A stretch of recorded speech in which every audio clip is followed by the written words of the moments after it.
A 33-year-old man fell to his death this week while touring the Grand Canyon. At the Grand Canyon, trying to hike from rim to rim in a single day.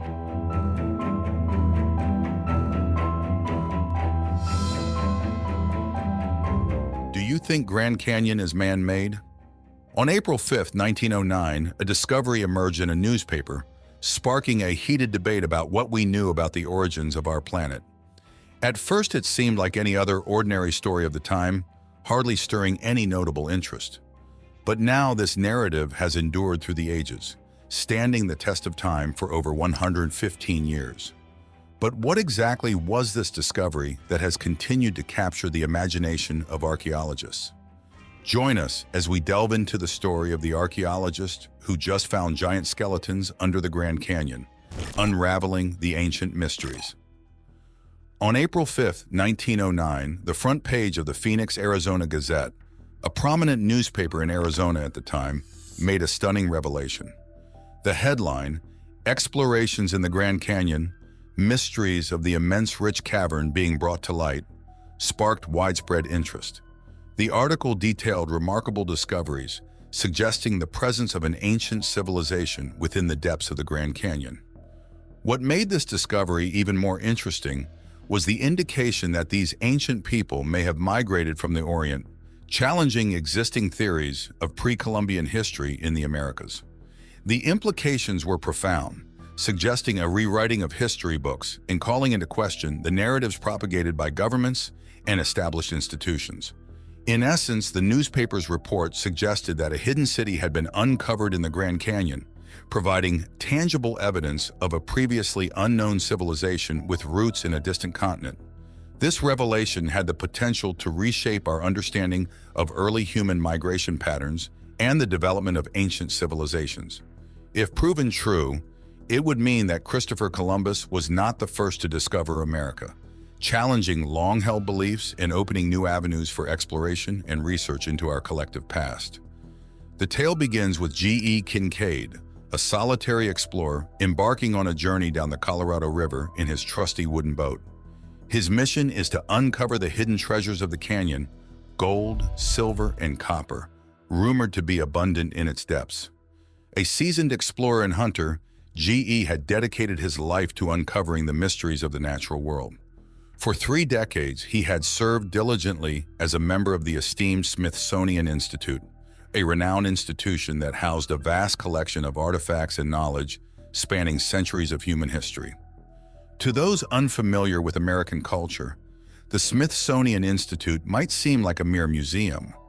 However, it is much more than that. It's a treasure collection of information, a beacon of learning, housing 21 museums and the National Zoo. Think of it as a vast library chronicling the entirety of human experience, with a particular focus on the United States. Established in 1846, the Smithsonian Institute has been a bastion of knowledge, preserving the legacy of civilizations past and present. And now G.E. Kincaid, armed with his expertise and thirst for discovery, sets out to add to its storied collection, navigating the rapids of the Colorado River in search of riches untold. Mr. Kincaid, an employee of the Smithsonian, was conducting research about 40 meters up the river from the Alar Crystal Canyon. While exploring, he noticed peculiar stains in a sediment formation about 2,000 feet above ground level. Intrigued, he decided to investigate further. Despite the lack of a visible trail, he pressed on and soon stumbled upon an intriguing discovery. Hidden beneath the desert brush were countless footprints etched into the sandstone, leading him to a cave that appeared to be artificially made. Eager to uncover its secrets, he equipped himself with a flashlight and ventured inside. As he delved deeper into the cave, he was astonished to find ancient hieroglyphics adorning the walls, not in English or Native American languages, but in the script of ancient Egypt. This unexpected find left him speechless, sparking a newfound curiosity to unravel the mysteries concealed within the cave's depths. The lost underground city. Even though Egypt was far away from the canyon, it seemed impossible for them to have been involved there. Thankfully, he recorded detailed notes about everything he saw. The main passageway in the canyon was around 12 feet wide, getting narrower to about 9 feet towards the back, approximately 57 feet from the entrance. Alongside the main passageway, side passages were branching off to the right and left. These passages led to rooms that were similar in size to today's ordinary living rooms. Some rooms were as large as 30 by 40 feet square. To enter these rooms, oval-shaped doors were used, and they were ventilated by round air spaces in the walls that connected to the passages. The walls were approximately 3 feet and 6 inches thick, and the passages were chiseled or hewn as straight as possible, as if designed by an engineer. In many of the rooms, the ceilings met at a central point, adding to the sense of symmetry and design. Near the entrance, the side passages veered off at sharp angles from the main hall. However, as one moved towards the rear, they gradually straightened into right angles. After a short while, it dawned on G.E. Kincaid that he wasn't merely inside a cave, but rather within an expansive, man-made settlement carved into the rock. He marveled at the sheer scale of it all, imagining that up to 50,000 people might have once called this place home. As he ventured deeper into the complex, he stumbled upon granaries stocked with shelves of intricately painted pottery, some still containing seeds. He discovered cooking areas and a vast dining hall, evidence of a thriving community that once thrived in this underground world. Every room held ancient artifacts, telling stories of a bygone era. In one particularly large chamber, he encountered a designated area for metalwork, an astonishing feat of technology for its time and place. Kincaid marveled at the assortment of tools crafted from copper, revealing a mastery of metal hardening techniques that had eluded scientists for centuries. For hours, he roamed the labyrinthine corridors of this sophisticated underground complex. Yet the mystery of its origins remained unsolved. When, how, and why was it built? And who were the ingenious individuals responsible for its creation? These questions lingered in his mind, begging for answers that seemed as elusive as the secrets hidden within the rock. As he continued his exploration, he stumbled upon a crypt nestled within another spacious chamber. Inside, rows of shelves were adorned with dozens of mummies, a burial practice famously associated with the Egyptians. It was at this moment that he recognized the enormity of the task before him. If he were to fully uncover the secrets of this underground city, he would need assistance. G.E. Kincaid wasted no time in seeking aid from the Smithsonian Institute. He sent along some of the artifacts he had discovered, along with detailed notes outlining his findings. Recognizing the significance of what could potentially be the most important archaeological discovery in history, Kincaid requested financial and logistical support. Fortunately, the Smithsonian Institute was quick to agree, recognizing the immense value of Kincaid's findings. Their collaboration marked the beginning of a thrilling journey into the depths of history as they embarked on a mission to unveil the mysteries of this ancient underground city. The mysteries of the ancient Citadel. A few weeks later, Professor S.A. Jordan arrived at the site, accompanied by a team of around 40 scientists, researchers, and workers. Their goal was to excavate and thoroughly investigate the ancient underground city. With additional lights and manpower, the experts could now clearly discern that the layout of the cave system was not haphazard, but rather carefully planned and symmetrical. All the tunnels led to a central chamber or room at the heart of the complex. Within this chamber stood a towering statue that caught Kincaid's attention. It bore a striking resemblance to Buddha, a revered figure in Asian religions. Over 100 feet from the entrance lay the cross hall, stretching several hundred feet long. Here they found an idol or image representing the deity worshipped by the inhabitants. The figure was depicted sitting cross-legged, holding a lotus flower or lily in each hand. The facial features of the idol appeared oriental, leading to speculation about its religious significance. Although they couldn't be certain, the idol bore a striking resemblance to Buddha, hinting at possible connections to Asian religious practices. Considering all the evidence unearthed thus far, they surmised that the worship conducted in this underground city may have resembled the ancient traditions of Tibet. Fascinated by this discovery, Kincaid and his team began referring to the site as the Citadel, a name that evoked the grandeur and mystery of this ancient place. In one single location, two distinct cultures were coexisting, along with the indigenous population, totaling 3 or 4 groups altogether. This phenomenon was quite perplexing, especially considering that Asia II, which they were exploring, was quite distant from the Grand Canyon. As they delved deeper into their findings, instead of unraveling clear answers, they found themselves facing even more questions. The cave system they were exploring was carefully examined by Kincaid Jordan and the team from the Smithsonian. What they uncovered was truly astounding. Evidence suggested that this was no ordinary isolated temple inhabited by a handful of monks or priests. Instead, it seemed to be a full metropolis, busy with life for hundreds, perhaps even thousands of years. The city seemed to have been home to thousands of individuals, including men, women, and children. However, despite the wealth of evidence they uncovered, the team found themselves at a loss. By the end of their expedition, they were still left pondering the mystery of who these people were and what led to the rise and eventual abandonment of this remarkable city. In the vast expanse of the Grand Canyon, Kincaid and Professor Jordan's team unearthed a trove of discoveries within the ancient Citadel. They stumbled upon a plethora of rooms housing barracks, granaries, shrines, and workshops for metalworking, alongside numerous residential quarters. Amidst this archaeological wonderland, they uncovered thousands of artifacts, including pottery, cooking utensils, and curious yellow stones known as cat's eyes. Among their finds were also large stone tablets adorned with mysterious hieroglyphics, hinting at a mysterious past waiting to be deciphered. Despite their diligent efforts, the secret persisted as they struggled to identify the architects behind the Citadel's construction.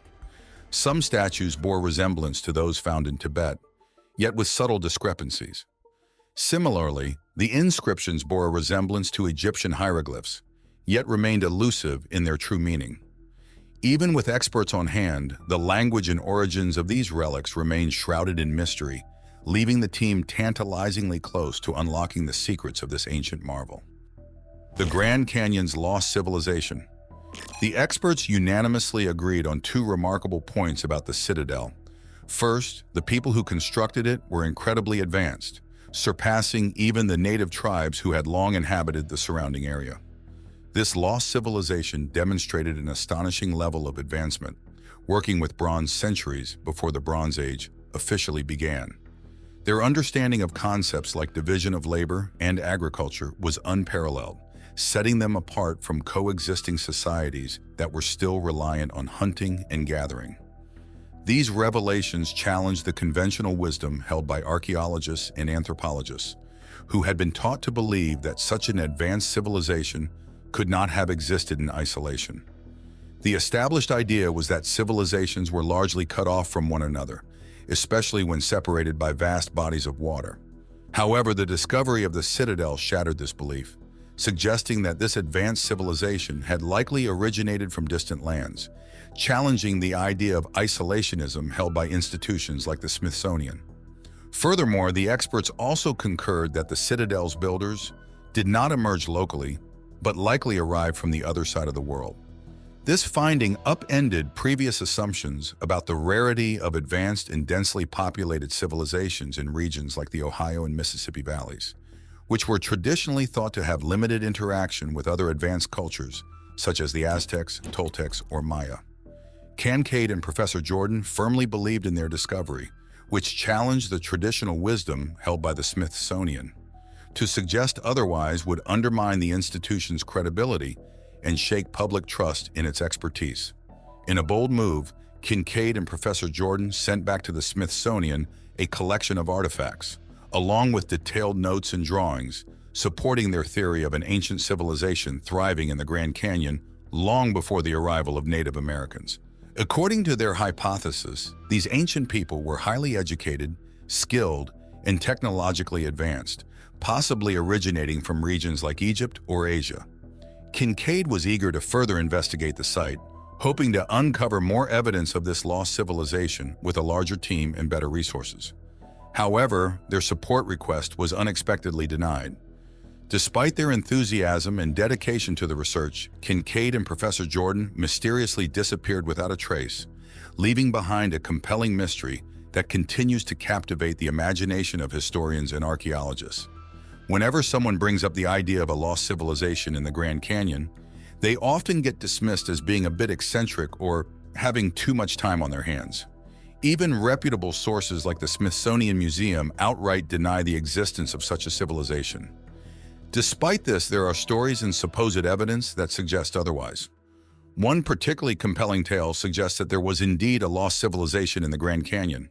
However, when the Grand Canyon Historical Society looked into this story in 2009, they discovered that it was nothing more than a hoax. It turns out that a news piece about civilization was likely just an elaborate April Fool's joke. What's even stranger is that the author of the news piece remains unknown, and there was never any follow-up to the story. Adding to the mystery, the supposed protagonist of this tale, G.E. Kincaid, seems to be entirely fictional. There are no records of anyone by that name ever existing. It appears that the story of the lost civilization was simply a well-crafted piece of fiction, perhaps originating from a platform like Wattpad. So while the idea of a lost civilization in the Grand Canyon may be captivating, it seems that there's little truth to the tale. It serves as a reminder to approach extraordinary claims with a healthy dose of doubt, even when they come with seemingly convincing stories and evidence. Unveiling hidden Grand Canyon secrets. They claim that Kincaid never existed, but they made a big mistake. Professor Jordan has been working with the Smithsonian Institution for a whopping 30 years. Now, how do they explain Professor Jordan hanging out with another group known as Kincaid? Professor Jordan's background. He was deeply involved with the Smithsonian from the 1880s to 1910. During this time, he went on numerous scientific expeditions, including trips down the Colorado River and into the Grand Canyon. He was even the president of Stanford University at one point. Professor Jordan had a problematic side. He was a big supporter of eugenics, which is the idea of trying to improve the human race through selective breeding. Think of it as similar to what Hitler believed in, or the ideas of white supremacists. Professor Jordan wrote an essay in 1899 called A Study of the Decay of Races Through the Survival of the Unfit, where he argued for these primitive and morally wrong ideas. Professor Jordan's involvement with Kincaid isn't just a random coincidence. It sheds light on his beliefs and associations, which were deeply rooted in controversial and unethical ideologies.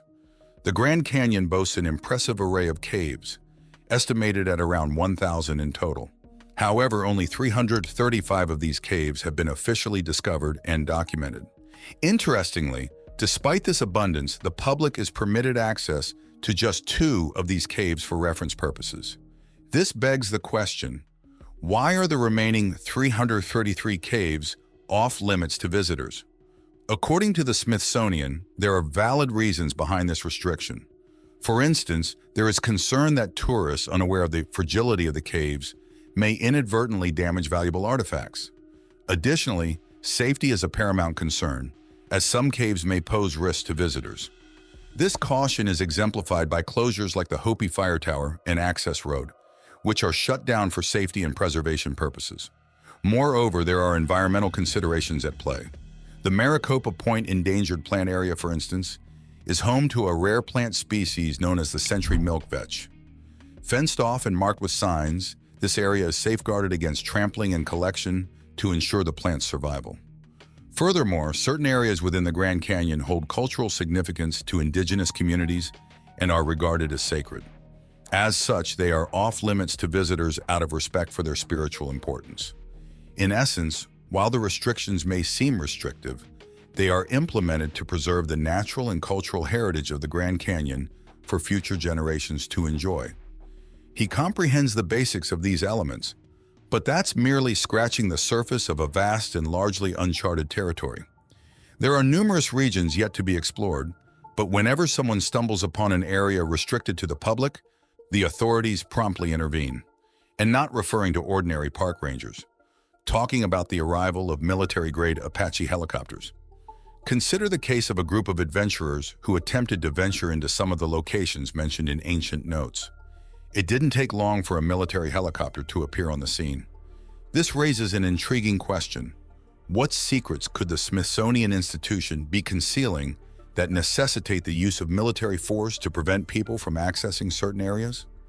Ancient creatures and hidden wonders. In the depths of the Grand Canyon, archaeologists have made some fascinating discoveries that give them a glimpse into the ancient ecosystem of the area. Among these findings are the remains and fossils of various creatures, providing valuable clues about the canyon's past. Some of the fossils unearthed include those of ancient marine animals like trilobites, brachiopods, and crinoids. These creatures could only survive in deep waters, suggesting that the region was once covered by a vast ocean. These well-preserved fossils, found within the layers of rock, offer insights into the environment millions of years ago. The Grand Canyon has also yielded evidence of land-dwelling organisms such as plants, insects, and vertebrates. By studying these fossils, scientists can piece together a picture of the prehistoric plants and animals that once inhabited the area. These unique fossils help them understand how life evolved and adapted to changing conditions over time. Additionally, researchers have come across preserved tracks and traces left behind by ancient creatures like amphibians, reptiles, and even dinosaurs. Among these ancient inhabitants, there's also mention of the Magellan monster, or Arizona Bigfoot, adding an interesting layer to the canyon's history. In the wilderness surrounding the Grand Canyon, there's a creature known as the Magellan monster, which some folks say is like a real-life Bigfoot. It's been talked about in stories and was last spotted way back in 1903. People who claim to have seen it describe a tall, hairy humanoid standing about 7 feet tall with eyes that seem to glow in the dark. They say it gives off a strong smell and makes eerie sounds. Residents and researchers have even found huge footprints that they believe belong to this mysterious creature, proving that it might exist. But believe it or not, the Magellan monster isn't the most bizarre thing ever found at the Grand Canyon. There's an even stranger story that's sure to pique your interest. It's the tale of G.E. Kincaid, an archaeologist and explorer from Idaho, who set out on an incredible journey into the depths of the Grand Canyon in the early 20th century.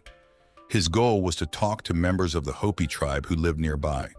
Through his frequent visits, he got close to the Hopi chief, who shared something truly astonishing with him. The Hopi chief shared a fascinating secret with him.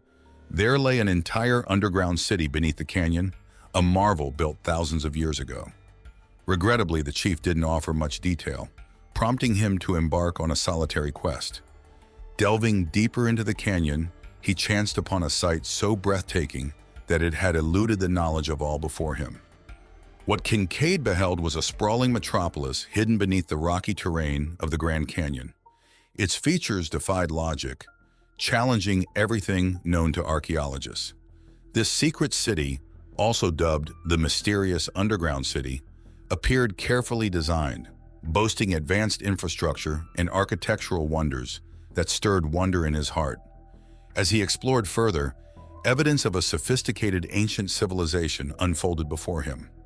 Intricate hieroglyphics adorned the walls, revealing a level of sophistication beyond Kincaid's comprehension at the time. The chambers displayed meticulous stonework, evidence of advanced engineering and expert craftsmanship that left him utterly fascinated. It was a testament to a civilization that thrived in the early days, leaving behind a legacy of ingenuity and mystery. Government cover-ups and forgotten discoveries. David Hatcher Childress, a well-known French writer with an impressive record of 200 published books, has a keen interest in unraveling ancient mysteries. He strongly argues that the U.S. government is actively hiding archaeological treasures from the public eye. Childress draws a captivating parallel between fiction and reality by comparing the ending scene of the film Raiders of the Lost Ark to the actual situation with the Smithsonian, a prestigious federal institution. He claims that just like in the movie, where priceless artifacts are stored away in secret warehouses, the Smithsonian, along with other federal agencies, conceals some of the most significant discoveries ever made in the Americas. The alleged cover-up, according to Childress, dates back to 1881, spearheaded by the renowned geologist John Wesley Powell. Powell appointed Cyrus Thomas to lead the Eastern Mound Division of the Smithsonian's Bureau of Ethnology. When Thomas assumed his role at the Smithsonian, he was convinced that there existed a distinct group of mound builders predating Native American civilizations. This concept, known as diffusionism, suggests that cultures and civilizations have historically interacted and spread across vast distances. In contrast, the Smithsonian adhered to the idea of isolationism, asserting that civilizations remained largely separate and uninfluenced by one another, especially when separated by large bodies of water. Childress's narrative not only sheds light on the alleged suppression of archaeological findings, but also delves into the interesting clash of ideologies within the academic and scientific communities. The gathering took place in the lands of the Ohio and Mississippi valleys, where people lived in advanced societies. Many used to think these civilizations rarely interacted with others, such as the Aztecs, Toltecs, or Maya. The Mississippi River stretches from Canada to the Gulf of Mexico. Saying these cultures were cut off is like saying folks near the Black Sea never met those around the Mediterranean. Hidden within the ancient mounds of the American Midwest lies evidence of a vibrant and intricate culture. Their cities rivaled those of Europe in size back in the day, and when archaeologists delve into these mounds, they unearth more than just pottery and tools. They discover burial sites, some containing the remains of towering individuals, standing 7 or 8 feet tall. One such discovery, the Spiro Mounds, became famous in the 1930s when researchers unearthed skeletons of these towering individuals. At a time when the average man stood at about 5'6", encountering someone 7 or 8 feet tall must have been mind-boggling. Sadly, the whereabouts of these remarkable skeletons are now a mystery, lost to time. In 1892, a remarkable discovery unfolded in Alabama when Frank Burns stumbled upon stone coffins during a geological survey. These coffins, towering at about 7.5 feet long, were crafted through a combination of fire and precise metal chiseling. Fascinatingly, Burns's findings were later sent to the prestigious Smithsonian Institution in 1984. However, the story took a mysterious turn when researcher Frederick J. Pohl stumbled upon this report. He reached out to the Smithsonian only to be met with puzzlement. Despite records indicating their receipt, the specimens were nowhere to be found. It's perplexing how giant stone coffins weighing several tons could vanish without a trace. 8 years elapsed before the Smithsonian suddenly claimed to have located the coffins. Yet they remained elusive, tucked away in a contaminated warehouse, inaccessible due to asbestos contamination, adding a layer of intrigue to their existence. In another interesting tale, during World War II, a crew in Alaska stumbled upon a mound containing colossal human remains. These skeletons were reported to be 2 to 3 times larger than the average human, a fact corroborated by multiple sources. The Smithsonian dutifully collected these findings, yet inexplicably, this became the final chapter in their public narrative. These narratives of mysterious discoveries, surrounded by mystery and governmental mishaps, add layers of passion to the annals of history. The tale of these giant stone coffins and colossal human skeletons leaves us pondering the depths of our past and the untold secrets that may still lie hidden beneath the Earth's surface. Stories like this have been told from Alaska down to Mexico City. A remarkable discovery has been made, catching the attention of the Smithsonian. But then the story vanishes into obscurity. In the case of the Smithsonian, those skeletons might just be real. The government possesses evidence suggesting that an advanced civilization once thrived in North America long before the arrival of the native tribes. But this evidence is something they'd rather keep hidden. Mainstream science dismisses it as nonsense, but the Hopi and other tribes near the Grand Canyon hold on to this belief fervently. According to Hopi tradition, when the first people emerged from the depths of the Grand Canyon, they sent a message to the Temple of the Sun, seeking a blessing of peace. That messenger, however, never returned. Yet to this day in Hopi villages, you can spot tribal elders at sundown, perched on rooftops, gazing toward the setting sun, patiently awaiting the return of the messenger. The hope is that upon his return, the ancient land will be restored to its rightful inhabitants, the first people. This tale weaves together history, mystery, and the timeless anticipation of a homecoming. What are your thoughts on this giant skeleton discovery under the Grand Canyon? Do not forget to like and subscribe.